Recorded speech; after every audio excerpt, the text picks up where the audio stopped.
Welcome back. Some of the Asian markets are actually holding up pretty okay, and the SGX is now trying to move back to the flat line. So pretty interesting. Let's see if we actually manage to get a decent opening. Quickly taking it down to our stock list of the morning. Our team is standing by, and we are kicking it off with the HAL. Guys, good morning. Vivek, you go first. So we have an OFS coming.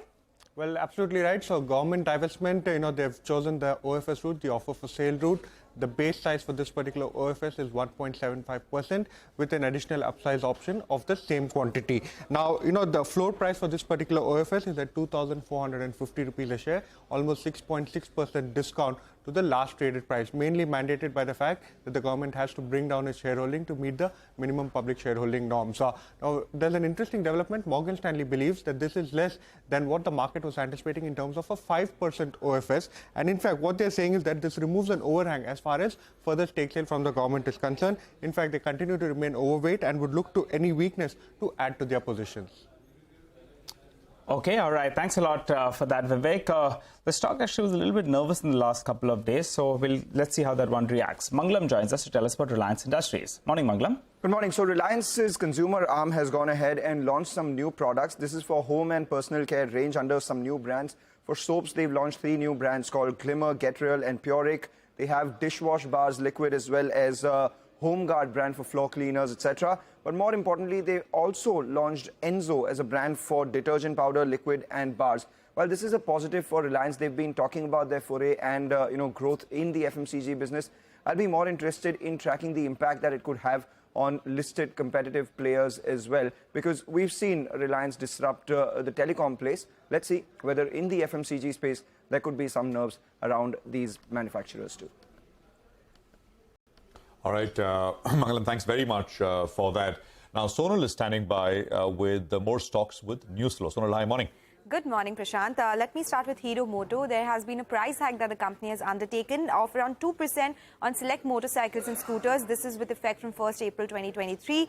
Coromandel International, it's an agrochemical company or a fertilizer company, so to say, but they have now forayed into specialty and industrial chemicals now, and they will be investing around 1,000 crore rupees over the next 2 years on this one. Chalet Hotels, they have made an acquisition, approved share purchase of 100% in Sonmil Industries, that is for 75 crore rupees, and Duke's Retreat as well, 82.3% stake there for a sum of 82 crore rupees. Nazara Technology, they've gone ahead and made one more acquisition. A subsidiary will acquire Pro Football Network, which is number 3 NFL publisher in the USA. It is an all-cash transaction for 73.3% stake. The cost is around 16 crore rupees. Okay, got that. Sonal, we'll watch out for the list. Vivek, you have some more names with you? Well, that's right. A few stocks to keep on your radar on the back of news flow. Some block deals yesterday. So Max Financial yesterday, approximately 0.5% of equity changed hands. One of the promoter entities was the seller, and New York Life Insurance actually upped their stake in the company. Whole host of order wins in the infra space. So GR Infra, the company in a joint venture with Patel Engineering has emerged as the lowest bidder, and this is for a tender invited by NHPC. Project cost of close to 3,630 crore rupees. Timeline for the project is 86 months.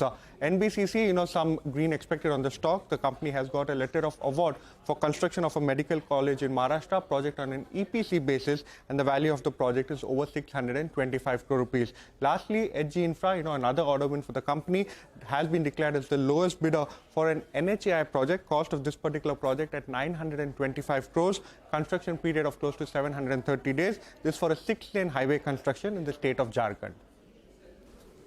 Okay, all right. Thanks a lot for that, Vivek. Well, let's do a quick recap then of all the top stocks that we just discussed. Stocks with positive news flow include Reliance Industries, Hero Moto Corp, Coromandel, Chalet Hotels, Nazara, Max Financial, GR Infra, NBCC, HG Infra. They'll all be reacting to positive news flow, while only HAL will open up in the red owing to that OFS. Well, that's about the equity markets, when Manisha Gupta joins us as well to run us through all the action from the commodity space. Morning, Manisha. Nigel, thank you for that. Well, the 25 basis point rate hike was factored in, and we haven't seen a knee-jerk reaction come in for most commodities. The crude oil prices, I'll start with that, is holding around $76 per barrel. We've seen 4% of gains for crude prices in this week. The markets also are reacting to the U.S. inventory build-up on one side and the product inventory decline on the other side. So we are looking at status quo onto this one. The metal prices, in the meanwhile, definitely have seen a gain. So the gold prices gained 1% overnight, and they are trading another percentage higher in the Asian markets right now. It benefits from the U.S. Fed cautious stance, but the concerns about inflation also have supported buying. And then it has been the decline in dollar index as well, which is trading below 100 too.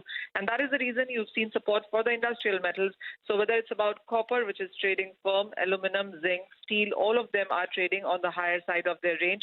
We have seen mining concerns on one side, and on the other side, the China on-ground demand really seems to be increasing because there is a premium on immediate deliveries vis-a-vis the forward month, and that tells you that the demand on ground right now, immediate demand, clearly has been on the supportive side.